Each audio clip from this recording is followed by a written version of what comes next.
Hello guys, welcome back to my channel. Guys सबसे पहले सबको जय श्री महाकाल। और गाइस आज मैं अपना ब्लॉग लेकर आई हूँ छठ का, क्योंकि इस बार मैं अपने होम टाउन गई थी छठ पर। तो गाइस मैं जब पहुँची वो था खरना का दिन। मैं नहाए खाए के दिन नहीं पहुँच पाई, तो मैं खरना के दिन पहुँची थी। गाइस ये मैं सुबह सुबह 3 बजे पहुँची, तब से मैंने रिकॉर्ड करना स्टार्ट किया था। और गाइस ये हो रही है खरना की तैयारी, क्योंकि इसमें सब कुछ खुद ही पीसा जाता है। गेहूँ, चावल, जो भी प्रसाद बनता है इसके लिए सब खुद ही पीसते हैं। और सारी तैयारियां खुद ही करनी पड़ती है, और बहुत ही ध्यान से करनी पड़ती है कि थोड़ी सी भी चीज़ें गड़बड़ ना हो, क्योंकि छठ महापर्व है। और गाइस अब ये भाभी प्रसाद बना रही हैं खरना वाली, क्योंकि जो व्रती होती है ना वही ये प्रसाद बनाती है खुद से। और मेरे मायके में भाभी ही करती हैं ये व्रत। तो ये खरना का प्रसाद बन रहा है। और गाइज़ ये प्रसाद बहुत स्वादिष्ट होता है। और ये अब गाइज़ हो गया शाम का टाइम, जिसमें सारे लोग प्रसाद खाने आते हैं। तो इसमें पूजा के बाद हम सबको मांग में सिंदूर लगाना होता है, नाक पर से लगता है, जो व्रती होती है वो लगाती है। और ये से बहुत अच्छा लोग मानते हैं, तो हम सब तो इसे ज़रूर करते हैं। तो गाइस इसके बाद सबने प्रसाद खाया, और प्रसाद बहुत ही स्वादिष्ट होता है। ये इस प्रसाद के लिए तो समझो मारी होती है। लोग चाहते हैं कि मतलब कैसे भी ये प्रसाद थोड़ा सा मिल जाए। हमारे तरफ ये छठ की बहुत ज़्यादा ही मान्यताएं हैं। तो गाइस अब हो रही थी शाम के अर्घ की तैयारी। इसमें गाइस हम लोगों ने घर पर ही ऐसे ये बनवा रखा है बड़ा सा, और इसी में पानी भर देते हैं और बस घर पे ही कर लेते हैं। क्योंकि बाहर घाट पे जाओ ना तो अच्छे से कुछ हो ही नहीं पाता है पूजा वूजा, मतलब इतनी भीड़ हो जाती है, और वहाँ पे जल्दी के चक्कर में पूजा नहीं अच्छे से होता। तो हम सब घर पे ही करते हैं। अब तो ज़्यादातर लोग घर पे ही करते हैं गाइस। और अब हो गया दौरा उठाने का टाइम, और मेरे भैया रेडी होके बैठे, भाभी भी रेडी होके बैठी है। हमारी तरफ गाइस छठ पूजा में बहुत नियम होते हैं। ये एक एक फल इसमें धुलाता है, उसके बाद सूप लगाया जाता है। तो सब बहुत ही नियम और बहुत ज़्यादा ही नियम से चलता है, और बहुत चीज़ों का ध्यान भी रखना पड़ता है, कुछ भी गड़बड़ नहीं होना चाहिए। और ये दौरा सब लोग उतने ही दूर में गाइस सब ने थोड़ा थोड़ा दौरा ले लिया, क्योंकि ये लेना ज़रूरी होता है, सबको लेना पड़ता है दौरा। तो मेरे सारे भैया लोग और ये सब ले रहे थे। मेरी छोटी सी नन्ही परी ये भाभी के आगे आगे चल रही है, वो क्लीन करते उनका रास्ता। ऐसा ये सब मतलब नियम होता है, बस करना होता है। तो सभी लोग थोड़े थोड़े टाइम के लिए दौरा लेकर बस घूम रहे थे कैंपस में, क्योंकि हम अपने कैंपस में ही कर लेते हैं। और ये भाभी सूर्य भगवान को प्रणाम करते हुए, और हम सब फिर इनके पैर छूते इनको प्रणाम करते हैं। तो गाइस अब पढ़ने जा रहा है अर्घ, तो आप देखो और इन्जॉय करो। पहले इसमें जो व्रती होती है वो पहले दातुन करती है इसी पानी से, और उसके बाद फिर नहाती है इसी। और फिर सब लोग थोड़ा थोड़ा करके व्रती पे जल डालते हैं, नहलाने का भाव करते हैं। इसके बाद गाइस ये लगता है मतलब होता है चावल का आटा रहता है गाइस ये, तो इसे पहले लगाते हैं हाथों पे 5 बार राउंड बनाते हैं। उसके बाद फिर सिंदूर का 5 बार टीका लगाते हैं, फिर व्रती को सिंदूर लगाते हैं।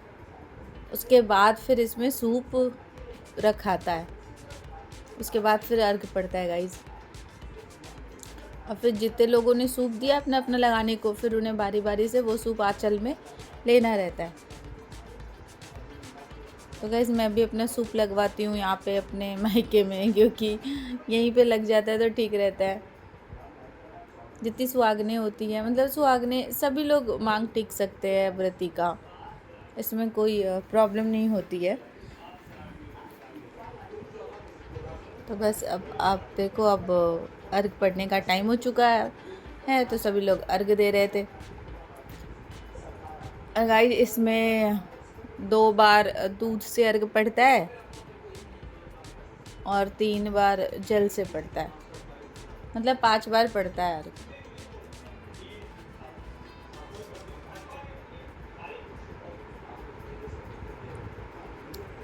संध्या अर्घ में हम डूबते सूरज को अर्घ देते हैं गाइज। यही एक महापर्व ऐसा है जिसमें हम डूबते सूर्य को अर्घ देते हैं, उनकी पूजा करते हैं।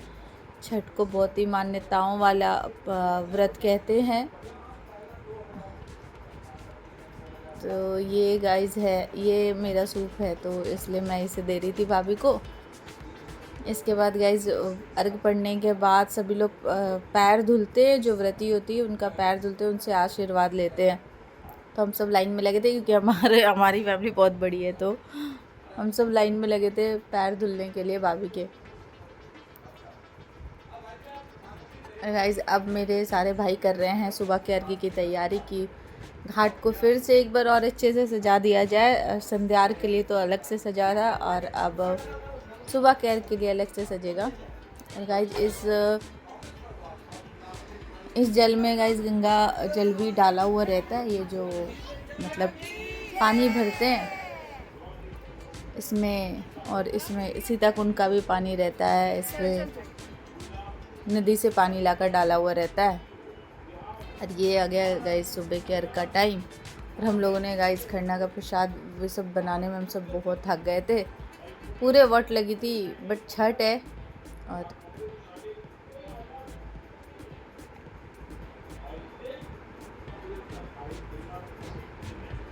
ये गाइज आ गया सुबह के अर्घ का टाइम। और फिर से हमारी ऐसे ही किट्टू प्यारी ऐसे ही बस घूमती रहती, इसे चलना भाभी के सामने है, पर ये इधर उधर अपने ही धुन में घूम रही थी। और गाइस सूर्य देवता को हमारे तरफ काया के स्वामी बोलते हैं, दैट मीन काया के देवता बोलते हैं, जो आपको स्वस्थ रखते हैं, निरोग रखते हैं।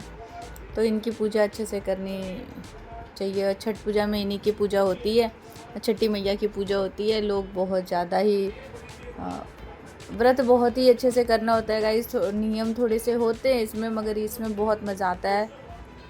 आप कितना भी काम करो आपको फील नहीं होगा ऐसा। और छठ पे गाइस काम बहुत ज़्यादा होता है, सब कुछ खुद से करना होता है। चुनना होता है, चावल को भी चुनना होता है, फिर गेहूं को चुनना होता है, दाल को चुनना होता है, सब पीसना होता है। और खमौनी तो गाइस बहुत ज़्यादा बनता है इसमें, मतलब ठेकुआ जो बोलते हैं, छठ का ठेकुआ, इसका स्वाद ही अलग होता है गाइस। ये गुड़ का बनता है। ये हो गया गाइस, अब ये स्टार्ट हो चुका था ये सुबह का अर्घ। तो मैं भी ये सब भाभी को सिंदूर लगाकर सब सूप दिलवाना था।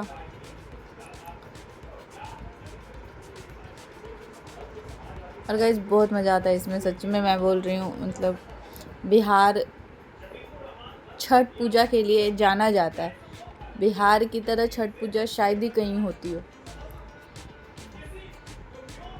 छठ पूजा में बहुत ही मतलब भाभी जिस कपड़े में हैं उस कपड़े में सुबह के अर्घ में वो मतलब अपने आंचल से सबका चेहरा पोंछती हैं।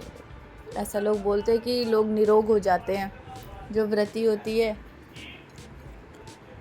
उसके पैरों में घी लगता है जब तक छठ चलता रहता है गाइस, इसकी बहुत मान्यता है गाइस। उसके बाद हम सब खुद ही अर्घ दे रहे थे, वो भाभी ने दे दिया। उसके बाद हम सब सूर्य भगवान को अर्घ दे रहे थे, उन्हें नमस्कार कर रहे थे। और गाइस जिसके बाद होती है पूजा, प्रति कपड़ा चेंज करके फिर पूजा वूजा करती है।